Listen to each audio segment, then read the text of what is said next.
Hey guys, welcome back to Addicted to Greatness Coaching Podcast. Now today's topic, we got something for you guys, for the men, okay? We're giving you the 411, the insight, the information, the game, on how to tell if the woman you're dating or the woman you're involved with is ready for marriage, okay? So let's get into it. This is Conversations That Lead to Greatness.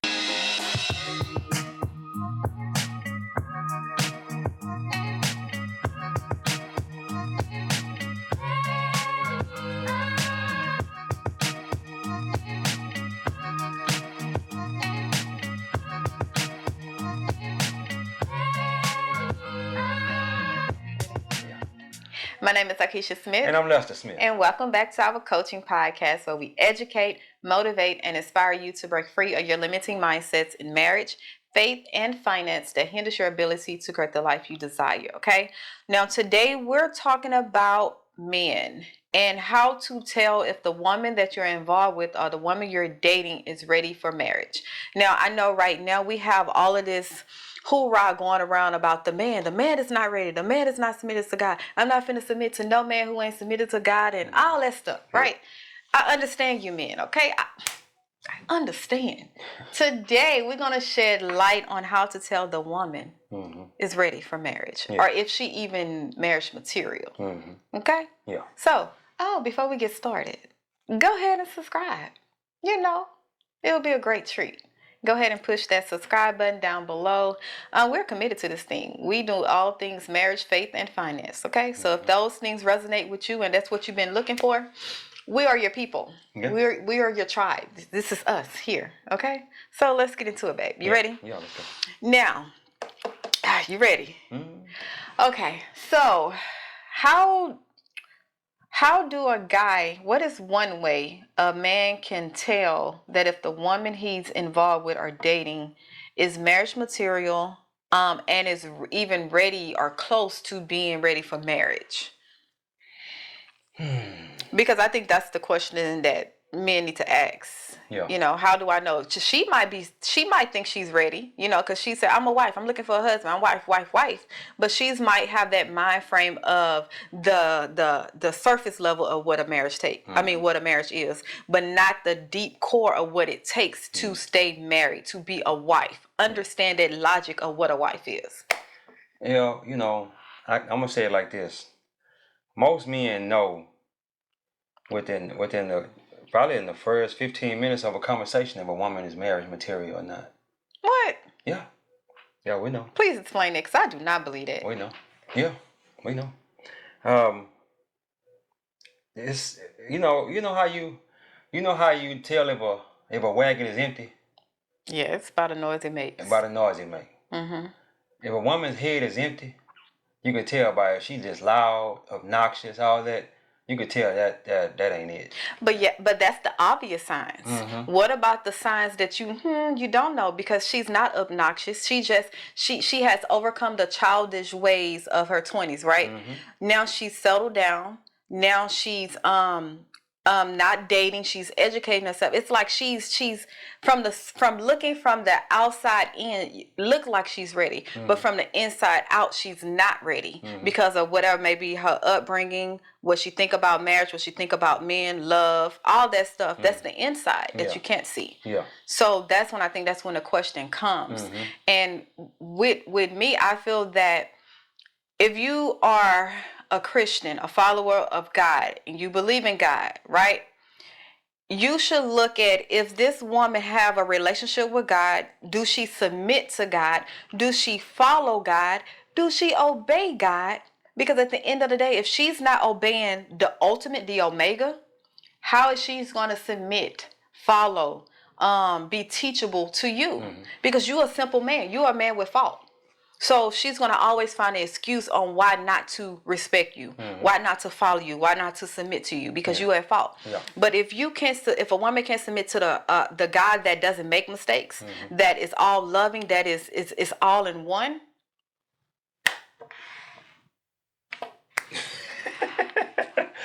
Yeah, that's true. Think about it. That's definitely true. And I like the way you put that. If she can't submit to God, then how she gonna submit to you? Yes. Yeah. And go ahead. Yeah, and you got to be very careful and picking somebody who, and let me say this, if you're younger, most men aren't submitted to God. There's a lot of people that aren't submitted to God Yes. nowadays.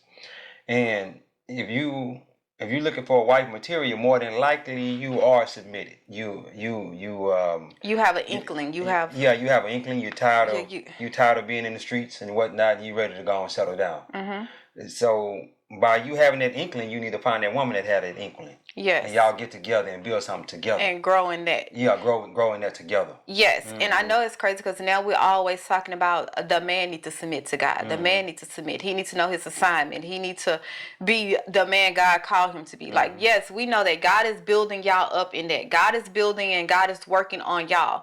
But as for women, we don't like accountability. I think I did a post about women. I'm starting to believe that we don't like accountability. Mm-hmm. Because anytime a man go back and say, okay, cool, I understand what you said about me, but what about you? Mm-hmm. You do this. You're not, you know what I'm saying? Mm-hmm. We're almost getting offense, like, what you mean? And then we have an excuse. Mm-hmm. So even in that, when we're talking about submission, God called everyone to submit, man and female. Everyone is to submit to Christ, right? And the reason being is because we can get renewed. Our mind can be renewed. We can be made a new creature in Christ, mm-hmm. right? So therefore, we can go and live this God-led life. Yeah. We can go and live the life God desired for us to be because our mind is renewed on submission. Yeah. What submission mean? It's renewed. And I feel that even just the bring it full circle, we don't talk about nothing we never experienced, okay? Mm-hmm. So even with full circle with me, I was raised in the church all my life. I had a relationship with God, even though it wasn't where what it needed to be. Mm-hmm. I knew who God was. I feared God, in a sense where He's going to get me, kind of fear, not the fear that we need. The wrong fear. Yeah, but I still feared God enough to have morals, to have standards, to not do certain things, to be godly in a sense, right? And I feel that because it was so easy for me to fear God in that sense and submit to God, it was easier for me to come into this relationship with an understanding that you are the head. Yeah. And I submit under your authority. You are the leader, right? Mm-hmm. It was easy for me versus someone who don't have that relationship with God and they don't understand what submission means and who God called the husband to be in the home. Mm-hmm. They're going to fight against it because they looking at the world or the popular definition of what submission be. Mm-hmm. So that's, But in the beginning, you didn't submit, though. No, I didn't submit. Yeah. I didn't submit. Yeah. But let's be honest. Yeah. Real conversation here. Mm-hmm. I didn't submit, but I still wasn't like fighting you on certain things. Like I would probably be like, well, why you want me to do that? But I would still give in because that was the authority. We was under one roof. Mm-hmm. I was still give in to that authority. Mm-hmm. It wasn't easy. I wasn't going to go and say, okay, cool, yeah, sure. No, I'm going to give you a rebuttal against it. Okay, sure. That's the submission that she's supposed to give. That was the submission she was supposed to give, right? Yeah. But then I always tell women, you can't submit to someone that's not your husband. God say submit to your husband. Yeah. Not your boyfriend, not your boo thing, fly-by-night guy, your husband. You submit to your husband, right? And I always say, I think in the previous episode, that was my downfall because I still didn't submit fully when you was my husband. Exactly.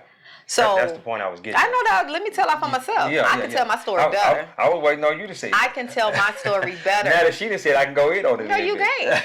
Because I can tell my story better. I tell it myself because I have overcame. Yeah. Okay? Yeah, and now I have the knowledge to give. Overcame by the words of your testimony. Yes. Yeah. And I have the words to give. Yeah. So even then when I wasn't submissive to you as a wife, that was my fault. And God had to work on me in that because He said, you picked this husband. Yeah. It doesn't matter what it matters what my words say, but hey, you picked this husband, so therefore you submit regardless. If you feel he's a fool, if you feel he don't have a relationship with you, you knew all of this before you said I do. Mm-hmm. So therefore, you're gonna be disobedient because you didn't examine his fruit. Yeah. You didn't look at his spirit. You didn't look at his relationship with God. Mm-hmm. I just looked at, hey, he's he good. He got his head on. He's a leader. He got a good job. Yeah. He laid it down. That's all I looked at. And let's be honest, that's all we look at. We look at the surface level. I was just about to say, they look at the surface level stuff. That's the surface level. All of that is surface. All that ain't surface. All that ain't surface. What? They look at the surface level, just the man himself. They don't. And let me say this: before a man even open his mouth, before they even know if he got anything in his bank account, if he got a house, a car, anything, they look at the man himself. This man standing here, and if that man ain't the man standing there ain't they tight, then they gone. That ain't for me. That ain't for me. Let your friend hook you up on a blind date, and then this certain man that you are not attracted to by his looks walk in, you're gonna be like, no, I'm good on that. Yes. I'm good on that. That's how shallow the. That I was just gonna That's say. how shallow. I ain't gonna People. say. I'm not. Yeah, I was gonna say. Don't say it's not I'm not gonna say women is men and women Yes. like that. Yeah. But that's when you recognize. That's where you differentiate. Like that's when you come across a person that's shallow, right? Yeah. Versus a person who been there, did that, done that, and have learned that lesson. Let me just see. Let's have a conversation because you can't judge a book by its cover. That type of person, right? That's the person that you have to be like, okay, maybe, let's have this conversation. Let me check you out. Let me give you some time. Let's go on some dates. Yeah. Let me give you the opportunity to get to know me and I get to know you. Yeah. That's what I'm talking about. Yeah, and let me tell you how I know. We've been out of the dating scene for a long time. Yeah. We've been married 14 years, been together for 17 years. So we've been out of the dating scene, but certain things will pop up and you can kind of still see what's going on in the dating scene, right? I was on Facebook and I was scrolling and I seen this balloon pop thing. Oh yeah. You know anything about that? That's popular. Yeah. It's a TV show or something? I don't know. I think it's just a social media thing. Okay. They got a balloon pop thing. And a man will walk in and they have like 6 or 7 women lined up and a lot of them will pop their balloon before when they even see the man come in. And it's male and women. Yeah. Ain't Nobody, both sex. the person ain't even said nothing yet. Nope, just but you done walked popped your in. balloon already. Come on, man. That you'd have walked in, and that could have been your potential husband or your potential wife. Exactly. The one God sent for you. And the one that I recently watched, the swole guy. Oh yeah. And at the end, she was saying they was talking about God and stuff at the end. You know what I'm saying? You remember that? Yes, but even in that, because it's a wolf come in sheep clothes. Yeah. Because even though you talked about God, you can tell he wasn't living, he wasn't submitted to God because what the way he addressed the way he addressed the woman, the way he came off as he's insulting. But you talking about Christ at the end. But you gotta realize a lot of them insulted him first though. It does. Yeah. Again, you are are responsible for your own actions. Exactly. You are. It doesn't matter what a person do. Yeah. If I know I have a relationship with God and he's working on me and he's going to tell me, no, you're wrong. No, I'm a reprimand, not reprimand. Yeah. But no, you have to, go through this to learn. I don't care what nobody do to me. I'm still going to exemplify Christ. The fruits of the Spirit because it's in my heart. It's in me. It's who I am. It's my identity. So that's why God say you are now a new creature. You're a new creation in me. Yeah. So therefore, this flesh, I don't live by the flesh. Yeah. I don't live by because you did something to me, I'm gonna do something to you. No, I live by if you do something to me, I'm gonna turn the other cheek and give you for you to slap. Or I'm gonna live by I'm gonna pray for you. I'm gonna show love to you. I'm gonna show love and kindness to you just because you want ill against me. So that's what I mean when Yeah, and me, I was just scrolling through Facebook that day, and I stopped. I don't even know why I stopped on it. I really don't. I stopped on it. I think it was probably about 8 minutes. I really wasted 8 minutes of my time. You did. I wasted 8 minutes of my time because I said, let me see what's going on here. I just looked at it and I was like, man, this ain't it. This ain't it. So, and I'm not knocking anybody who likes to watch that stuff. That's on you. I just don't prefer to watch that stuff myself. Yeah. Yeah. I watched it and got a whole revelation from this. What was the revelation you got? What I just explained to you. Okay. All right. I didn't even watch it all the way to the end. I just watched it how when the one girl, everybody popped up balloon, it was the one girl. She was intrigued. Yeah. And that's how it get. This is how the dating scene get. You see this bad boy. You see him disrespect other women in front of you. You see him be arrogant, be very prideful, right? But then you're so toxic in your mind, that's a turn on to you, right? So now you say, well, he don't want nobody else, but he want me. So now I'm finna go and have conversations with this bad boy. Have, conversations. Right, with this bad boy. That don't necessarily mean they finna have conversations. You finna have because they left together. You finna have conversations with this bad boy. They still got to go out to eat and and see if the chemistry. They is there. should, but do that mean they do? I don't know. I really don't. How many people? You didn't even say how many times you can get. You don't even have to pay to get. To get it. Oh no. Okay, so Yeah. let's be real. Well, they was on the TV show. I'm guessing the TV show sent them to. That wasn't to a real eat or TV whatever. show. I don't know. Hey, thank you. Just leave it alone. Yeah. You're messing me up on this, right? So now you are intrigued by this thing because of your ill thinking and the toxicity and the unhealed part of you is identifying with his unhealed part. So now y'all have an attraction, right? So now you go sleep with the enemy, and now you get up filthy. Once you do that, you get up filthy, and now you take on everything that he had, plus whoever he slept with in his. So it's almost like, I'm like, why if all these women pop the balloon, right? And you seen his pridefulness, you seen his arrogance, you seen his disrespect, you seen his ego. Yeah. Why would you be intrigued? Yeah. Yeah. And then he didn't even like you until you showed notice to him. Yeah. So that was my revelation on that one. It was a whole new revelation. Yeah. Because as women, that's what we do. And when I seen it, I sent it to her. So you can tell, we don't really watch that kind of stuff. I know I don't. Revelation. And I was like, man, this is. I still don't know why. Revelation. God was trying to show you something and you missed it, I guess. Yeah. I got what he was saying. Oh, okay. I got what God was saying the women ain't being shallow. It's very shallow. Yes. I'm talking about they popping their balloons when the man even walk in the room they pop. So that was my revelation. Yes. You still got shallow people out here, and they're more shallow. I think they're more shallow now than they was back then. It definitely is. When I was in the dating scene. Yes, it definitely is. Yeah. So just to give a man an insight, like how do you know when a woman you're dating or involved with is even ready for it? And I'm not saying ready in the sense where she know what marriage is, she got it all together. When she say I do, it's gonna be perfect. No, you'll never be ready for marriage, but have an understanding of how marriage work and can navigate the ups and downs and the trials and tribulations of marriage. Okay. My first thing is God called a woman to be to be the helpmate, to be the one to help the man. If a woman don't understand that, she's not ready. She's not ready to submit. She's not ready to give up her desire, give up her life. She's not ready, period, point blank. If she don't understand that she's called to help her husband, she ain't ready. Yeah. Another thing is if she don't follow God. Yeah. Like if she literally don't have that, and I hate to say when we say follow God, but submit it to God. Submit it to Christ. Yes. Yeah. And I'm not saying where she's not perfect. She's still gonna fall short. She's still gonna sin. You know what I'm saying? But she's not living this life of sin without continuous sin. Yeah, without any kind of conviction. Yeah. You know what I'm saying?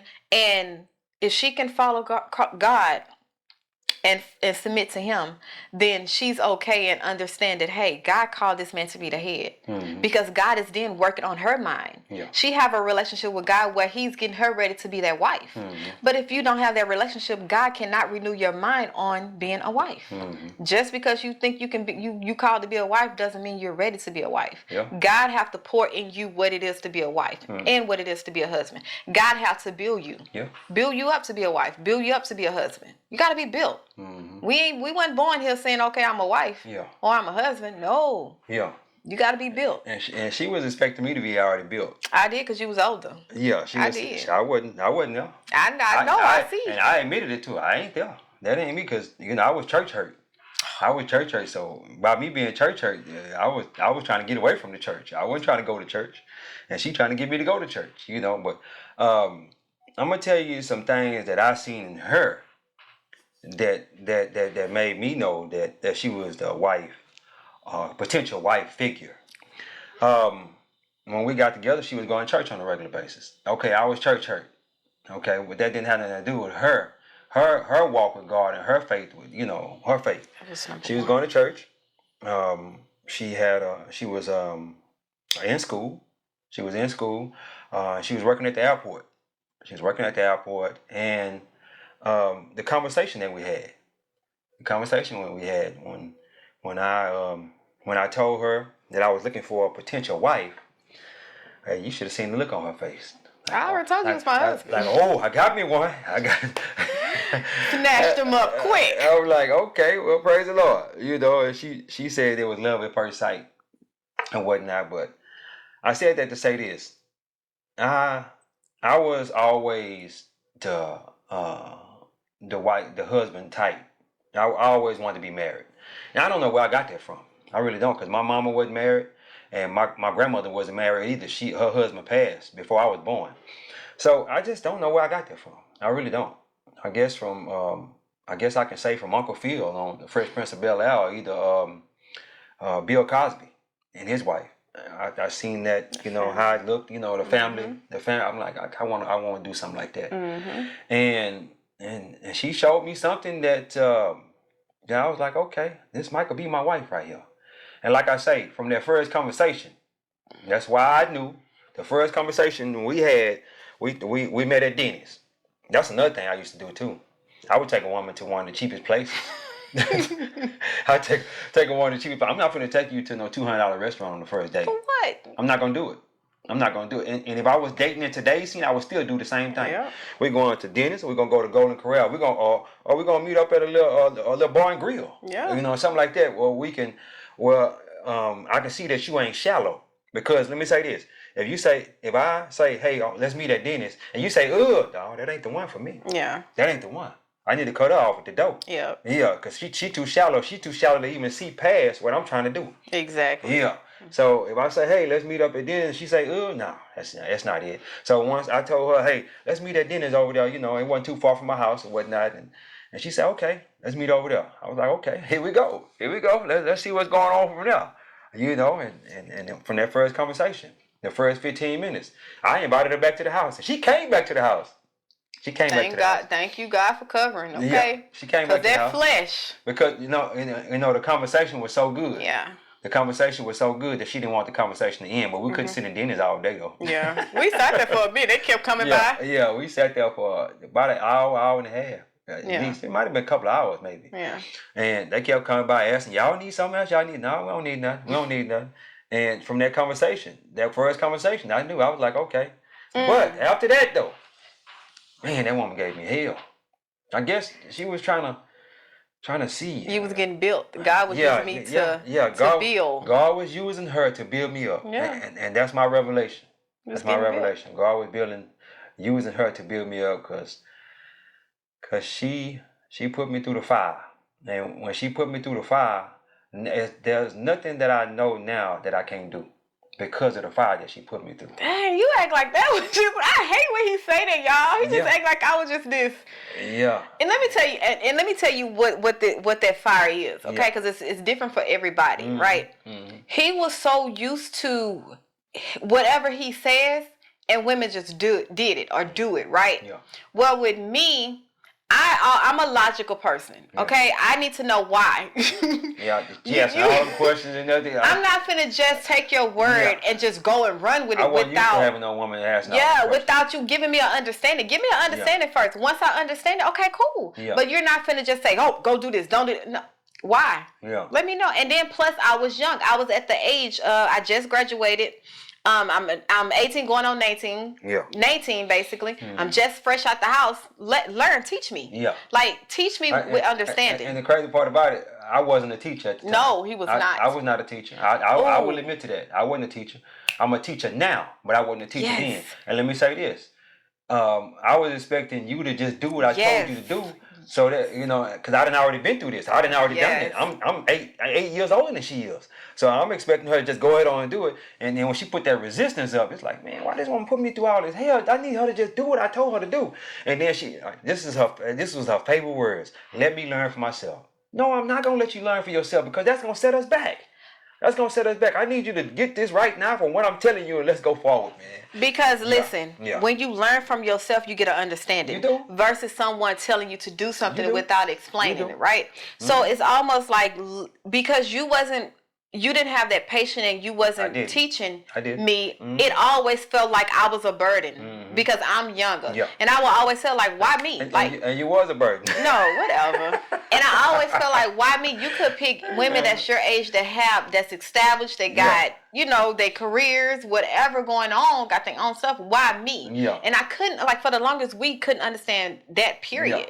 Why each other? Yeah. And it was like, okay, God, you using this man to build my tolerance up on what a man looks like. What a leader looks like. A leader. Yeah. Mm-hmm.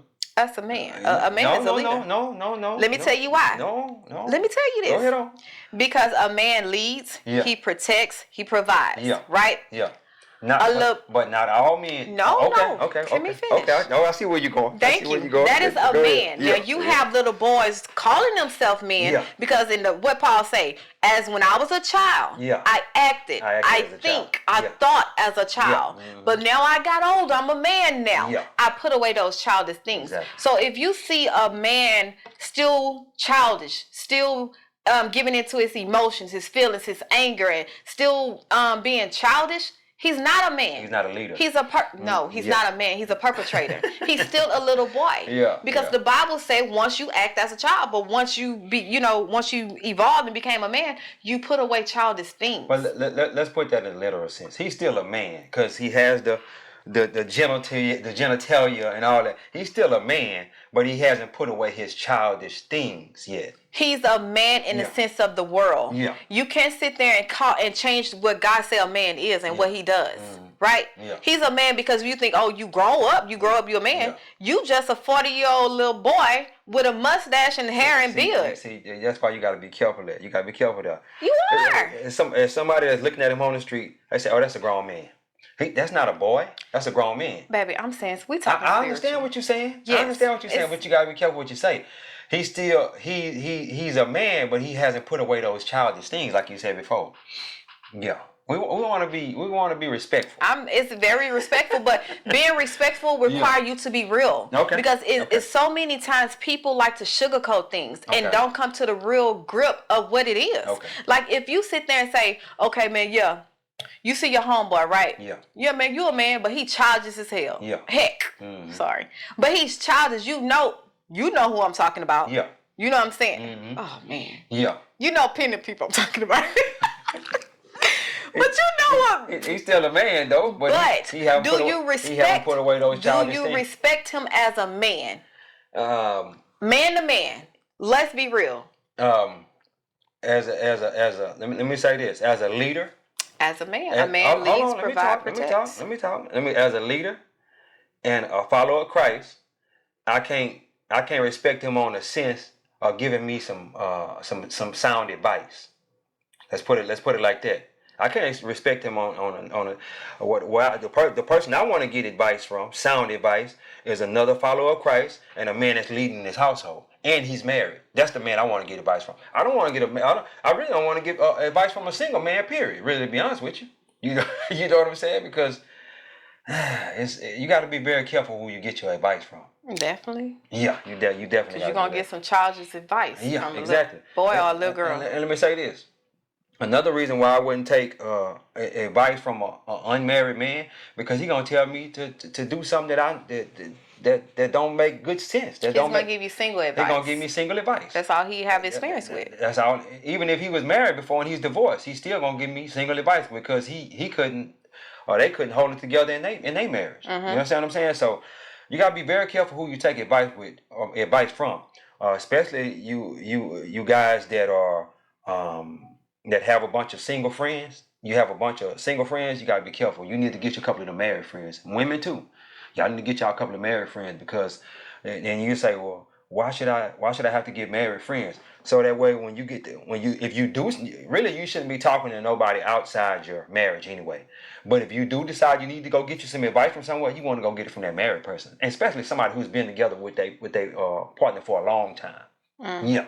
Because with that advice, they're gonna give you the real. Yeah. Like you can't talk about something you never been through. Exactly. Like to have a successful marriage is not a book you read. Yeah. You can read the book, yes, they can give you insight, but you have to put it to work and then let the work on you. Like it's all about experience. Yeah. When you say take advice, it's all about experience. I'm just sharing my experience. It's that wisdom. And I'm not saying that, hey, this is exactly what's going to happen. But when this came up in our marriage, this is what we did and this is what we learned from it. And this is how we moved. Yeah. This is how we overcame. Yeah. You take it, use what you can. What you don't want, throw it away. That's advice. But imagine if you getting advice from a single person. Exactly. You know what I'm saying? And they don't understand that we are one. They don't understand that God ordained us to be together. They don't understand that. So the first thing they're going to do is independent. Abort the marriage. If I was you, I wouldn't be dealing with this. I wouldn't take that. I wouldn't take that. That's what they say. I wouldn't take that. But you would take that with a boyfriend or a girlfriend or shacking up or a booty call or a side piece. You gonna take it then, right? And just burn in hell, right? You gonna take it. Yeah. But you won't take it to work out your marriage because you are one. Y'all are learning each other. Yeah. Y'all are literally supposed to grow together in every single sense. Yeah. Together. And I've said this in several episodes. The first 5 to 7 years, y'all learning each other. Y'all growing together. Y'all, you know what I'm saying? And if you quit before the 5 or 7 years, you quit before it get good. We would have quit when before we got to the 5 or 7. We would have quit before it got to the good part. It didn't get good until after 7 years. Yeah. Around 7 years, it started getting decent. You know what I'm saying? Yeah. Now it's the best it ever been. But if you quit on that person, you're gonna have to go get another person. You're gonna have to be bad for another 5 to 7 years. And just imagine all the people that have been through all these marriages, 3, 4, 5, 6 marriages. I know 2 people at the gym. Oh man. See what I'm talking about? See, you gotta be careful what you say. They don't watch the Just imagine podcast. the people I that know have some been people at married the 4, gym. 5, 6, No, 7, for real. 7 times. They keep quitting before it get to the good part. And as they keep quitting before it get to the good part, and they go, let me say this. If I got married 3 times, I wouldn't even get married no more. I just stay single for the rest of my life. It's the person. It's you. I just stay single. Well, no, because then the person that's getting divorced, they gonna be looking to get married twice. I guess it's both of y'all. I don't even get married no more after the 3rd time. If I get a divorce after the 3rd time, that I need to do some healing. I need to see what's going on. Something ain't right with me. Because what's the common denominator in all these marriages? Yeah. Who is the common denominator? Yeah. It's You pointing the finger. You the one that's steadily pointing that finger. You. Are you quick to give up? I think a lot of people quick to give up. Yeah, I think people come into a marriage thinking with a false perception of what a marriage is. Yeah. Like it shouldn't be this hard. Yeah. What? Yeah. Like life is hard. Hey, that was me. Listen, this beat it hard. Living with your brother and sister in one household is hard. Yeah. Friendship is hard. So what makes you think that? What makes you think when 2 people's souls come together, become one, and do God's given assignment and have dominion on earth, the devil is not going to attack it even more? Yeah. Yeah. Do you not know the power that your marriage holds? That the devil knows? You know what they're saying? We say what? Disruption always follows intention. Always. So when we get intentional about getting married, that disruption, that's right after we get married, that's disruption came. Matter of fact, let me ask you a question. Didn't that disruption hit us after we got married? Matter of fact, it probably hit disruption. No, but disruption don't even wait till you say I do it. Soon you get the day before your bachelorette and bachelor party. It was no. This temptation hits. It hit us before that. Well, I'm not talking about us. I'm just saying in general. I'm just saying in general. You know, with us, it hit us. That was like a day before, right? Before the wedding. We were struggling before that. I was like, man, it's got to get better. You know what I'm saying? We get married. No, we almost called the wedding off the day before. Let me tell you this. I got this woman that follows Christ, right? So. Wait, are you talking about me? Yeah, I'm talking about you. You say this woman like she the only woman I got. You know what I'm saying? You say, are you talking about me? Yeah, I'm talking about you. But anyway, I got this woman that follows Christ, right? So when we get together, we knocking boots. We having sex on a regular basis. I'm talking about every day we having sex. Can you get another context? Oh man, yes, Lord. You know what I'm saying? She taking care of her man. I was celibate. Yeah, she was celibate for so long, and then she say, "This ain't right. This ain't right. What we doing ain't right. You know, I'm following God, and I'm up in the church praise dancing, and now I'm coming home. We having sex. So guess what? She stopped giving me sex like we was. She was still giving it to me. It wasn't as much as she was giving it to me before. So guess what happened? It was some problems. It was some problems there. Problems had It arose. was some- Okay. Any man, any one of you men that's watching this, y'all know the problems started rising. Rise up, and the problems was rising up before we even got married. But you know what? Yeah. I feel that those I just got this in my spirit. I feel that it happened that way because with sex, it clouds your judgment. Yeah. It does. bypass the problems It does. because you having sex, right? Mm-hmm. You're not looking at the problem. So what if we would have still went into that, right? Yeah. Thinking we don't have problems, and then a time come where my sex drive is not high, or we're not getting, you know what I'm saying? Yeah. Now you got these problems, and now you're looking at me sideways, Yeah. and I'm looking at you sideways when the problem's always been there. But we use sex as a way to escape problems and A not face coping them. mechanism. Yes. Mhm. So that's Yeah. why I thank God for that. Yeah. Because now we're not driven, our relationship is not driven by sex. Yeah. You know, so many times people are only together because of the great sex that they have. Yeah. Like the connection. Oh, I just no, baby, because it's gonna come a time It's gonna and fade. it's gonna test. God is gonna test that. Yeah. God is gonna, when she have a baby and can't be touched, Yeah. or when she's on her cycle, you know, well, some people do it on their cycle. Praise the Lord on that. But when it come a time when it, you know what I'm saying, you can't touch each other. Yeah. What is gonna be that foundation? What's gonna hold you together? Yes. So that's why I thank God for that. Yeah. I think that's why that conviction came. Yeah. Cause Yeah, it was ugly there for a minute. it was ugly. Yeah, honey. it was ugly. And this is what I love. Yeah.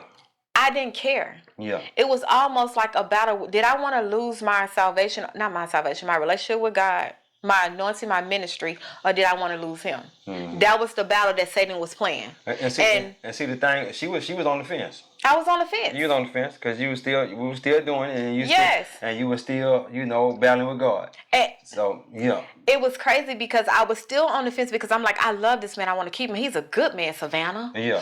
He's a good man, Oh Savannah. Lord. Like, he's a good man. I love this man, right? Yeah.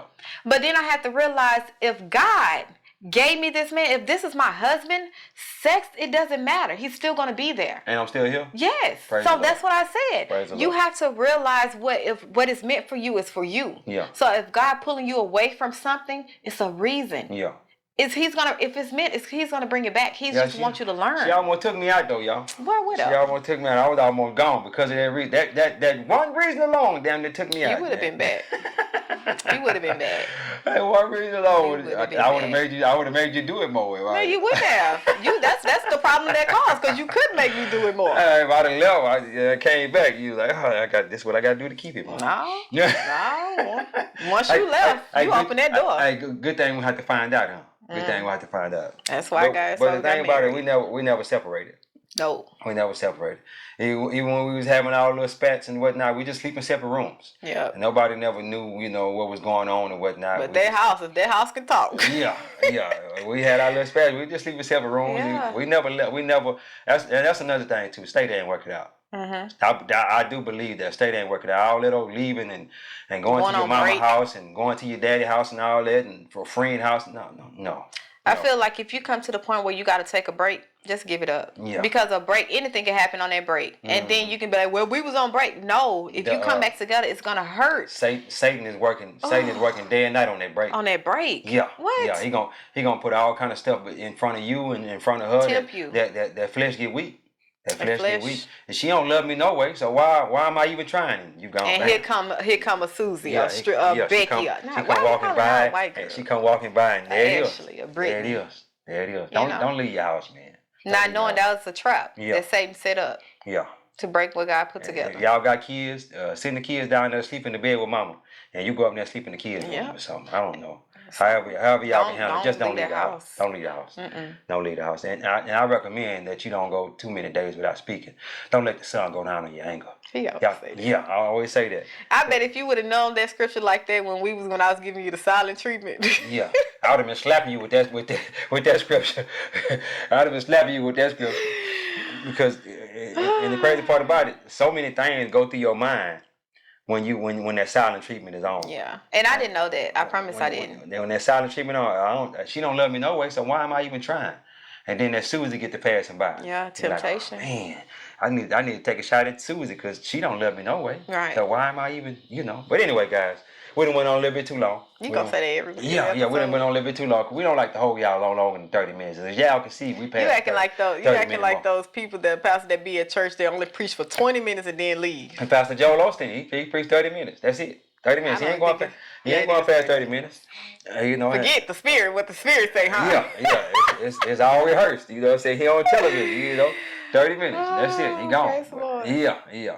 But they'll praise and worship for 45 minutes. Man, I thought that was an hour. Yeah, it was 45 minutes to an hour. But yeah, that's the way they do. But anyway, guys, don't forget to like, share, and subscribe. Don't forget to like, share, and subscribe. I'm starting to like making these episodes. You starting? I'm you starting don't to like it? You don't like it? I just don't like when the Lord make me talk about things I don't want to talk about. But the Lord say, hey, it's a person out there that you helping by giving them your testimony. So go ahead and get that testimony. And you freeing yourself up. Yeah, freeing yourself up, because as we talk on these episodes, we healing. This is our way of counseling or therapy, whatever you want to call it. And let me say this too, by us talking, I love making these episodes with her. This is our bond together. We spend time together when we're making these episodes. Aw, you're so sweet. Yeah, but you ain't got to do all that. Aww. You ain't got to do all that. Dang wrong. He love me. Well, anyway, guys, don't forget to like, share, and subscribe. God is good. Life is good. When we look good, we feel good. We live in a life of abundance. Peace. Bye, guys.